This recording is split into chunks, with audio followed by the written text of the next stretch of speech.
Bonjour à tous, bienvenue sur Comme Rose. On est parti pour une nouvelle interview avec Badian qui est à côté de moi. On va parler d'une thématique assez particulière. On va parler des droits de la femme, plus spécifiquement des droits et des libertés de la femme comorienne aujourd'hui. Voilà, on s'est rencontrés donc là un petit peu avant, donc par écrit, suite à une tribune libre que tu as écrite par rapport aux droits et aux privations de certaines libertés de la femme comorienne. C'est ça. Est-ce que tu peux nous en dire plus? Effectivement, j'ai écrit cette tribune à l'occasion de la Journée internationale des droits des femmes, ou pour la lutte des droits des femmes. C'est pas la journée des femmes. Et c'est quelque chose qui m'avait inspirée, parce que aux Comores, donc, cette année, il avait été décidé que dans le cadre de cette journée-là, les femmes comoriennes étaient invitées à aller balayer les rues. D'accord. Le point de départ était celui-là. Donc un Gazidia, une gouverneure qui a décidé que le 8 mars, Journée internationale des luttes pour les droits des femmes, les femmes allaient balayer les rues. Mais elle est venue comment cette idée-là? Là, je tombe des nues. Je ne saurais te dire, je ne saurais vous le dire, j'en ai aucune idée. D'accord. Mais normalement aux Comores, chaque 8 mars, on fait quelque chose, on fait une course, après on fait des courses, on met à l'honneur les femmes entrepreneurs, les femmes comoriennes entrepreneuses, etc. Mais cette année, il a été décidé qu'elles allaient balayer les rues. Et moi, je suis féministe. Et ça m'avait heurté. Mais est-ce qu'il y avait une intention derrière ou c'était vraiment juste la consigne a été donnée, la chance? Je pense que je pense, donc je prends vraiment des pincettes, donc c'est mon avis. Dans notre vie domestique aux Comores, il y a quand même des choses. Balayer, c'est pas quelque chose qu'on est censé célébrer pour défendre nos droits, en fait. Ou pour mettre à l'honneur nos droits. Donc cette tribune m'est venue et en réfléchissant, en discutant avec beaucoup de femmes, je me suis rendu compte qu'il y avait énormément de choses dans la société comorienne qu'on prenait pour acquis, comme étant comme normal. Que la femme balaye par exemple, c'est normal. Que la femme ait des enfants, c'est normal. Qu'elle s'occupe de son ménage, c'est normal. Certaines vont jusqu'à dire que c'est quelque chose auquel on prend plaisir. Et donc même la notion, c'est vrai que moi j'évolue en France, donc mais la notion de charge mentale, par exemple, n'existe pas chez nous. N'existe pas. On n'en parle pas. Ouais.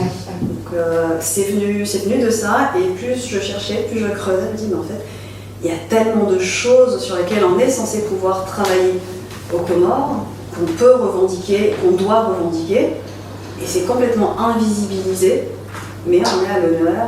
Le fait qu'on sache balayer maintenant. Non. Mais c'est vrai que la charge mentale, oui, c'est quelque chose d'assez présent.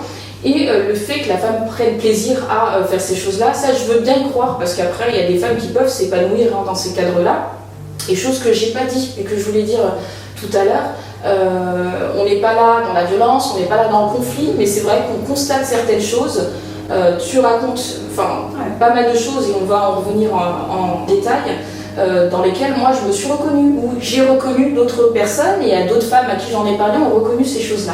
Et c'est vrai que dans le cadre de la vie conjugale, il y a plein de tâches qui sont assignées à la femme. Donc si elle y prend plaisir, tant mieux, mais le problème c'est quand elle n'y prend plus plaisir, en fait, quand elle ne veut pas, elle n'a pas cette liberté de dire non, cette liberté de faire autre chose, sans crainte d'être stigmatisée derrière ou d'être mise à l'écart. En fait, je pense qu'il faudrait qu'on puisse prendre conscience qu'on est dans le système patriarcal, une société patriarcale. Si on n'est pas matriarcal, c'est pas vrai.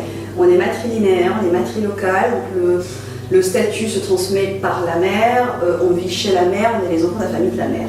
Par contre, on vit dans un système patriarcal dans le sens où c'est une société qui est dominée par les hommes. Et c'est une domination des hommes sur les femmes. Et ce système de domination-là se ressent même dans notre éducation. Donc effectivement, toute petite, on va dire à la jeune fille qu'il faut qu'elle apprenne à cuisiner. On va lui dire que les tâches domestiques lui incombent. On va lui dire qu'elle doit aspirer au mariage, c'est une espèce de finalité en soi. On va lui dire qu'il faut qu'elle ait des enfants. Et donc quand on ne prend pas en compte ce système-là, parfois même il y a des choses qu'on fait en se disant c'est normal, mais est-ce que vraiment on peut se dire je l'ai fait par plaisir? Ou alors est-ce que je l'ai fait, il y a deux choses. Est-ce que je l'ai fait parce qu'on m'a dit qu'il fallait que je les fasse? Est-ce que je l'ai fait parce que de toute façon il faut bien que quelqu'un le fasse et que l'homme ne le fait pas? Ou alors j'arrive à me poser cette question-là, j'arrive à prendre en compte cette donnée et je me dis oui je le fais parce que je le fais par plaisir.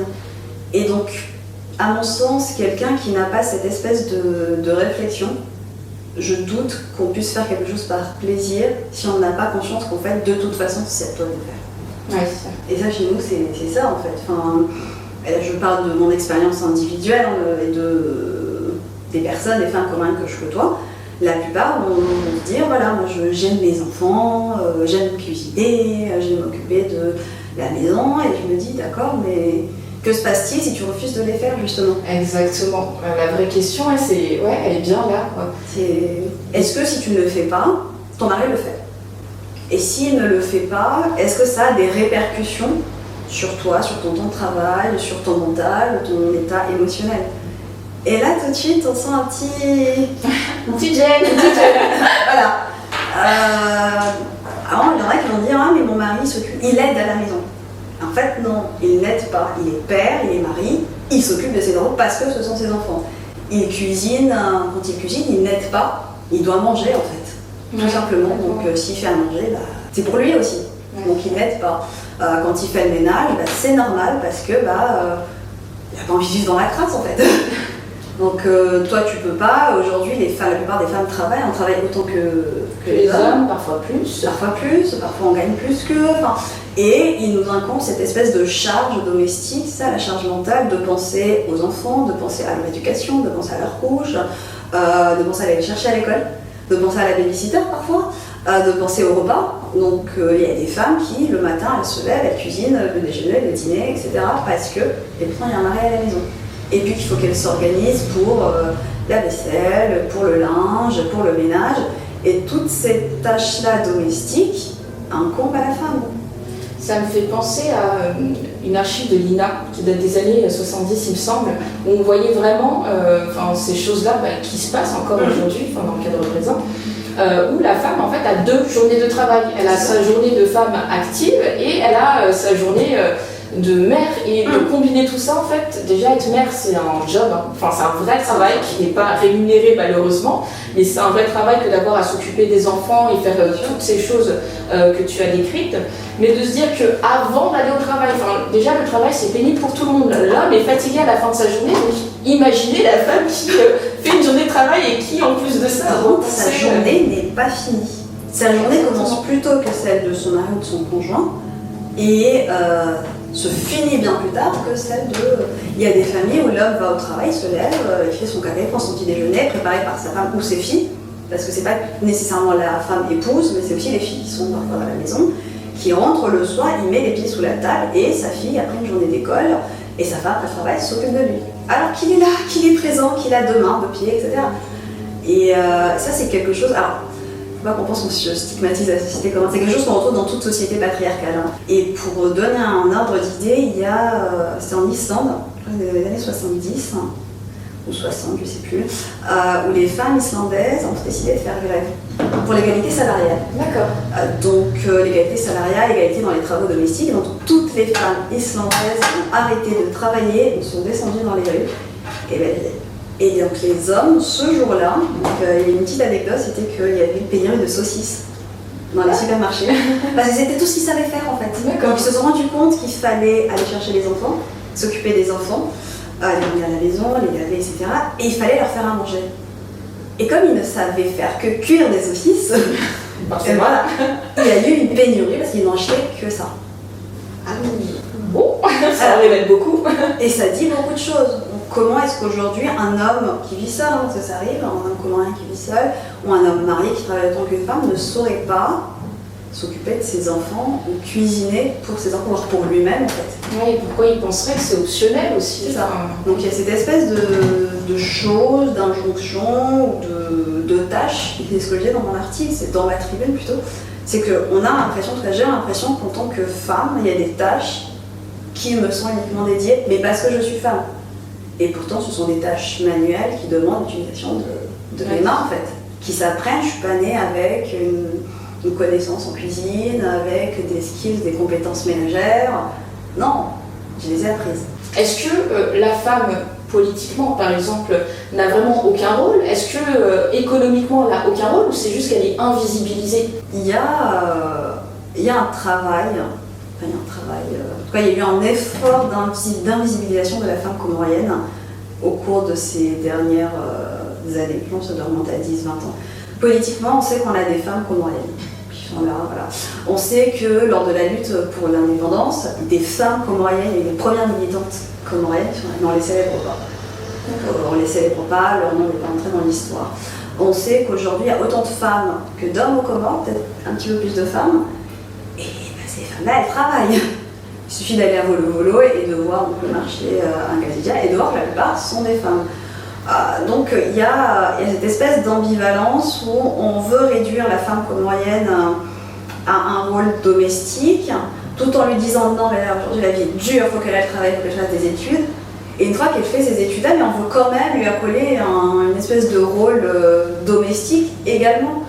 Et aujourd'hui, c'est juste, même hier, j'imagine, c'était pas possible. Donc hier, peut-être que ça se voyait moins parce que la structure familiale faisait qu'il y avait la coco qui pouvait aider, faisait qu'on pouvait prendre une femme de ménage, etc. à la maison. Ça aide, ça allège, ou ça peut alléger. D'ailleurs, je dis ça, mais c'est que pour une catégorie de population qui peut se le permettre. Aujourd'hui, si je prends une femme célibataire de classe ouvrière ou employée, elle n'a pas le luxe d'avoir une femme de ménage, une coco, qui fait ça. Donc si l'homme ne l'aide pas, où est-ce qu'on va? Et il y a beaucoup d'hommes qui vous disent cette espèce de mythe de la femme pilier du foyer. Oui. La femme comorienne est le pilier de son foyer, c'est elle qui porte le foyer, mais en fait j'ai envie de vous dire non. Un foyer on est deux, un couple on est deux, un moment on est deux. Je n'ai pas, en tant que femme ou toute autre femme d'ailleurs, n'a pas à porter le poids de sa famille sur ses épaules toute seule. Parce qu'ils sont deux. Bon, les enfants, elle les a pas fait toutes seules. Quand elle cuisine pas pour elle toute seule. Quand elle entretient la maison, elle n'entretient pas sa maison pour elle toute seule. Elle fait ça pour ses enfants, elle fait ça pour son mari. Donc à un moment aussi, il faut que lui aussi porte cette charge-là. Bien sûr, et c'est assez insidieux comme discours. C'est-à-dire qu'on va la valoriser, on va l'héroïser, je sais pas si ça se dit. Mais ce n'est qu'un moyen un petit peu de la contraindre au silence. C'est-à-dire que bon, la femme va se dire je suis le pilier en question, je suis l'héroïne, et en tant que héros, du coup, j'ai pas ma bouche à ouvrir. Le héros, par définition, c'est celui qui sauve le monde sans rien demander en retour. Et du coup, on met un petit peu la femme dans cette case-là. On lui demande on romantise, hein. On fait une espèce de romance de la femme forte qui aime ses enfants, qui supporte ses enfants, qui s'occupe de son mari, qui repasse le cadeau de son mari, qui fait attention à ce qu'il mange bien, à ce qu'il soit bien présentable, pareil pour ses enfants, sans voir que derrière, alors je dis pas que les femmes n'aiment pas leurs enfants, hein, attention, sauf que derrière c'est une vraie charge. C'est pas une insulte, c'est pas un gros mot, mais c'est une charge, c'est un poids en fait. Donc on en fait une espèce de super-héros. Et c'est vrai, parce que prendre toutes ces charges-là, plus le fait d'aller travailler, c'est quelque chose d'extrêmement lourd à porter, mais elle ne devrait pas le porter toute seule en fait. En effet. Et toi personnellement, et j'imagine que d'autres femmes, personne n'a envie de te sacrifier. Aucune femme ne demande à être un héros aujourd'hui. Enfin, elle a le droit, ou elle devrait avoir le droit de dire aujourd'hui, non, je suis fatiguée, prends les enfants et occupe-toi. Ou alors tu le fais naturellement en tant qu'homme. Elle a le droit de dire non mais là en fait ça me convient pas, j'ai pas envie de cuisiner, j'ai pas envie de m'occuper des enfants tous les soirs parce que, alors là je parle plutôt des Comores, parce que c'est quand même des Comores, l'homme qui est au Bangui, qui finit son travail à 15h, 17h, je schématise exprès, et qui va passer son après-midi dans le Bangui de 16h à 19h sans absolument pas se demander où sont mes enfants, que font mes enfants, qui fait les devoirs, est-ce qu'ils vont rentrer, ils vont avoir à manger. Mais c'est un luxe extraordinaire. Ouais. C'est un luxe de pouvoir se dire je vais me poser 3 heures, 4 heures avec les hommes de ma génération et discuter. Une femme ne peut pas faire ça. Ça serait mal vu. Mais elle peut. Je pense même pas qu'elle ait la possibilité de se dire, ou même que ça lui vienne à l'esprit de se dire il est 16h, allez, je vais prendre mon après-midi et être avec mes copines. Jusqu'à 19h, 20h. Non. Elle va s'organiser, elle va chercher une babysitter, elle va envoyer ses enfants, elle va se demander où sont ses enfants, qui va les garder, qu'est-ce qu'ils vont manger. Enfin, il y a même quand, en fait, on n'a même pas le luxe de dire on prend du temps pour nous. Parce que même quand on veut prendre ce temps-là, il y a cette espèce de pression dans la tête qui me dit mais... La petite voix qui dit voilà, ça. C'est ça. Ouais. Ou alors je culpabilise, c'est pas bien. Effectivement, la société aussi va la culpabiliser. Ah mais qu'est-ce qu'elle fait là? Elle n'a pas d'enfants, ils sont ses enfants. Est-ce que vous dites ça aux hommes? Ouais, mais ça c'est très problématique, parce que ça soulève un point, c'est que le truc est tellement intériorisé chez les femmes que d'autres femmes vont le perpétuer envers d'autres femmes. Et ça en fait, ça me choque et ça m'a toujours choqué de me dire ok, il y a le sexisme, etc. Mais pourquoi nous, entre femmes, en fait, on se fait ces choses-là? C'est-à-dire, moi, admettons, demain, je vois une femme qui serait posée, qui se dit bon, je m'accorde mon petit moment, et de la regarder, de la prendre de haut en disant c'est une mauvaise femme, c'est une mauvaise mère, et de le répéter, parce que c'est ce qui se passe en général. Les gens répètent ces choses-là, et par peur d'être jugés, par peur d'être mal vus, du coup, on se remet dans cette case-là et on s'oublie. Je trouve ça assez problématique que du coup le sexisme vienne et des hommes et parfois encore plus des femmes. C'est parce que alors, ça me choquait. Et jusqu'à ce que je réalise qu'en fait, c'est parce qu'on a été éduqués comme ça. On est vraiment éduqués à être les gardiennes de notre foyer, la gardienne des bonnes mœurs, la gardienne du bien-être de notre famille. Et vraiment, pour certaines, c'est tellement intégré que, en fait, voir une autre femme faire ce que toi tu ne fais pas, on dit, mais non, pourquoi? La bonne mère, on m'a appris depuis toute petite que la bonne mère, c'est celle qui travaille de 7h à 16h, qui va rentrer chez elle à 16h30, qui va faire les devoirs, faire le linge, etc., changer les couches, faire à manger, et bien sûr élever et attendre son mari. Donc quand tu vois une autre femme ne pas faire ça, si ta grille de lecture est uniquement ce qu'on t'a appris en tant que depuis toute petite, là c'est vraiment quelque chose qu'on intègre depuis 3, 4 ans, 5 ans, 6 ans, on dit voilà, la femme c'est ça, c'est ça, c'est ça. Forcément tu juges les femmes qui ne sont pas comme toi. Sachant que pire encore, comme c'est une société qui est matrilocale. Alors matrilocale, est-ce que tu peux... Alors matrilocale, donc ça veut dire que la lignée vient de chez la femme. Donc les enfants sont à la femme. Contrairement à d'autres sociétés africaines ou musulmanes, les enfants appartiennent à la femme et non pas au mari. C'est pour ça qu'on est éduqué chez nos mères, que les hommes, quand on se marie, viennent chez nous en fait. Comme on est une société matrilocale et matrilinéaire, si tout se passe bien pour nos enfants, c'est bien pour tout le monde, pour toute la famille et pour le mari. Si les enfants dévirent, s'il y a un problème, le problème c'est à la mère. La mère a mal éduqué. On ne dit pas les parents, on ne dit pas la famille, on dit la mère. C'est vrai. Donc en fait, il y a cette charge mentale-là, il y a cette espèce de truc de la bonne mère, mais il y a cette espèce de regard de la société qui te dit que lorsque quelque chose se passe mal pour des enfants, là tout d'un coup, c'est plus les parents, c'est la mère. Oui. Donc on a cette pression, on a cette vision-là. Je sais pas, moi, si un enfant fait une bêtise, je sais pas, moi, il prend de la drogue, il vole, etc., on va dire, sa mère a mal élevé. Pourtant, il y avait deux parents. Et pourtant, voilà, c'est ça. Il y avait deux parents. Il y avait un père et une mère. Et ça, c'est chez nous, c'est très présent. Ouais, la femme est beaucoup, culpabilisée. Il y a cette espèce de culture traditionnelle, etc., qui fait qu'en fait, énormément de choses reposent sur les femmes. Et si demain, une femme veut dire non, c'est pas simple. En effet. Dans des sociétés matrilinéaires, matriarcales, qu'on est assez fermé, mais enfin, c'est vraiment... Comment c'est... Quatrième, troisième, selon, je ne rentrerai pas dans ce débat-là, dans l'océan Indien, donc on n'est pas... alors on dit que les frontières sont ouvertes, etc. Bon, c'est vrai qu'on voyage de plus en plus, mais comment on voyage? Quel est notre rapport au numérique? Parce qu'aujourd'hui tout le monde a... La plupart des personnes, en tout cas, ont accès au réseau, etc. Mais comment est-ce qu'ils s'en servent? Est-ce que, vraiment, MeToo, pour MeToo, balance ton porc, on n'a pas entendu ça encore. En effet, voilà. Il y avait tout un truc, alors en Afrique ça n'a pas beaucoup pris, j'ai quelques pays en tête comme le Sénégal où ça a un peu pris, mais vraiment un peu, ça a été quand on a viré un animateur radio qui agressait des femmes, etc. Et je crois que c'est le seul exemple, peut-être un petit peu le Maghreb, mais j'ai pas d'autres exemples en tête, donc, mais aux Comores ça